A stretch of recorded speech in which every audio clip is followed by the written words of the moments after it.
안녕하십니까. 메리츠증권 강남금융센터의 이다솔이라고 합니다. 일단 올해는 금리 인상이라는 키워드 하에서 좀 유동성이 좀 줄어들 수 있는 환경에서 어떻게 저희가 대응할 것인가 가장 중요할 거라 보고 있는데, 주식 쪽에서 좀 관심 있게 보실 만한 키워드는 첫 번째로는 미국향 소비재에 좀 주목하시라고 말씀드리고 싶고요. 이 미국향 소비재가 기본적으로 지금 전 세계에서 수요가 가장 활발한 미국 시장에서 수요가 일어나고 있는 한국 기업들 같은 경우에는 상대적으로 가격 인상이나 수출 물량의 증가가 용이할 거를 보기 때문에 미국향 소비재 기업에 주목하실 것을 좀 권해드리고 싶은데, 그 중에서 좀 눈여겨보고 있는 업종은 일단은 수요가 가장 눈에 보이게 증가하고 있는 거는 엔터랑 미디어 쪽 기업들이라고 보고 있거든요. 특히 이제 K-팝을 중심으로 해서 그 미국이나 그 유럽 같은 서구 지역에서 한국 K-팝 그룹들에 대한 이제 수요들이 증가하고 있는데, 지금은 코로나 환경 때문에 주로 온라인을 통한 소비들이 활발하지만 이게 우리가 코로나가 지나가면서 좀 일상으로 복귀하는 시점에는 콘서트라든가 오프라인 매출로 이어질 개연성이 있기 때문에 이런 기업들 중에서 특히 해외 쪽, 그 중에서도 미국이나 유럽 시장에서 좀 팬층이 늘어나고 있는 엔터 기획사들 좀 관심 있게 보고 있고요. 또 OTT라는 새로운 그 수요처를 통해서 국내 드라마 제작사들이 기존의 이제 지상파나 좀 제한적인 어떤 고객사를 갖고 있던 데 비해서 이제 새로운 수요처들을 이제 발굴하고 있는데, 이쪽에서도 좀 업종 전체적으로 매출이 증가할 수 있는 기회가 있을 걸로 보고 있습니다.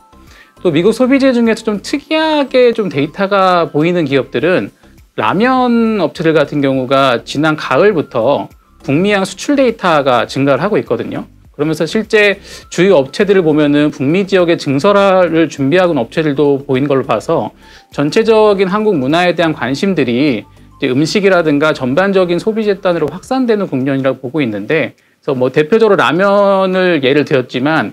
미국 쪽에서 수출 데이터가 증가하고 있는 그 군 같은 경우에는 뭐 미용 의료기기라든가 혹은 뭐 라면 업종이라든가 뭐 이런 쪽에 대해서는 뭐 꾸준하게 관심이 필요하다고 보고 있습니다. 또 한편으로는 또 하나의 키워드가 이제 비정상의 정상화가 이제 일어나는 해가 올해가 이제 될 텐데, 단적으로 이제 우리가 한 2년 정도 전 세계 사람들이 모두 갇혀 지내다가 어쨌든 오미크론의 확산과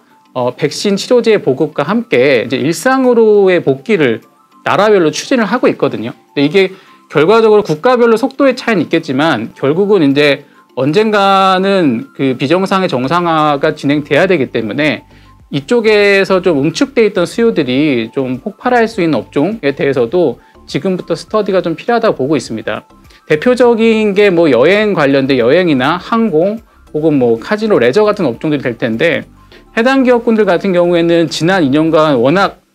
실적이 좋지 않았었기 때문에 향후 이제 복귀가 된다고 할 때 실적의 개선폭이 좀 가파르게 나타날 수 있는 특징이 있고요. 또 하나 주목하실 거는 요 2년이라는 코로나 기간 동안 이 해당 업종들이 구조조정을 굉장히 세게 했습니다. 그러니까 워낙 전반적으로 전 세계는 모든 업체가 다 어렵다 보니까 이제 한계 기업들이 퇴출되기 시작하고 기존에 있던 뭐 여행사든 항공사든 뭐 레저 카지노 업체든 버티고 살아남은 기업들로만 재편돼 가고 있는 상황이거든요. 그래서 과거 저희가 통상적인 불황기 이후에 호황이 올 때 공급에서 경쟁자가 줄어든 산업에서는 살아남은 플레이어들은 기존에 받았던 매출보다 더 가파른 매출 증가세를 보였었기 때문에 이쪽 업종에서 살아남은 최후의 승자 기업군에도 관심을 갖게 되면 뭐 올해 충분히 좋은 투자 대안이 될 거라고 보고 있습니다. 일단은 올해 주식을 특히 하시는 분들 같은 경우에 가장 당부드리고 싶은 말씀은 2020년과 21년도 잊어버리셔야 된다는 말씀을 드리고 싶고요. 그러니까 이게 저희가 소위 역사적인 유동성 국면에서 이제 어떤 주식을 사도 순서의 차이만 있었지 상대적으로 수익률을 상당히 올리기 좋은 환경이었는데, 어쨌건 올해도 투자의 기회는 꾸준히 있겠지만 2020년에 어떤 투자 수익률을 눈높이로 갖고 간다고 하면 올해는 상당히 좀 힘든 한 해가 될 수도 있다고 보고 있고요. 그래서 저희가 이제 그 올해 시장에 대처할 때는 성장률에 대한 기대치 내지는 목표 수익률을 지난 2년 동안보다는 조금 보수적으로 잡으시는 게 시장을 대응하는 데 유리할 거라고 보고 있고요. 또 하나는 결국 투자라는 거는 평생 하는 일이지 않겠습니까? 그러니까 나의 자산, 내 가족의 자산과 경제적인 미래를 어떻게 보면 받쳐주기 위해서 평생 해야 될 일이라고 보는데 결국은 이 복권처럼 한 장 뽑아서 걸리면 대박 아니면 쪽박 이렇게 하는 게임은 점점 더 확률이 없어질 거라고 보고요. 특히 올해같이 이제 유동성의 환경이 좀 변경되는 해에서는 그 어느 때보다 투자자 개인의 평소에 공부량이 받쳐줘야만 하는 시장이라고 판단하고 있는데 저도 현장에서 주식에 대한 공부를 혹은 산업에 대한 공부를 꾸준히 하다 보면 결국 이게 근육 운동이랑 비슷하다는 생각을 늘 하고 있거든요. 그러니까 결국 평소에는 드러나는 것 같지 않지만 어떤 투자자가 혹은 어떤 선수가 평소에 어떤 훈련, 어떤 공부를 꾸준하게 했냐에 따라서 결국은 투자의 근육이라는 게 달라질 수밖에 없는데 올해 이제 이 영상을 보시는 투자자 여러분도 본인들의 투자 근육을 꾸준히 단련하셔서 비록 2020년, 21년 대비했을 때 조금 적응하기 어려울 수 있는 시장이지만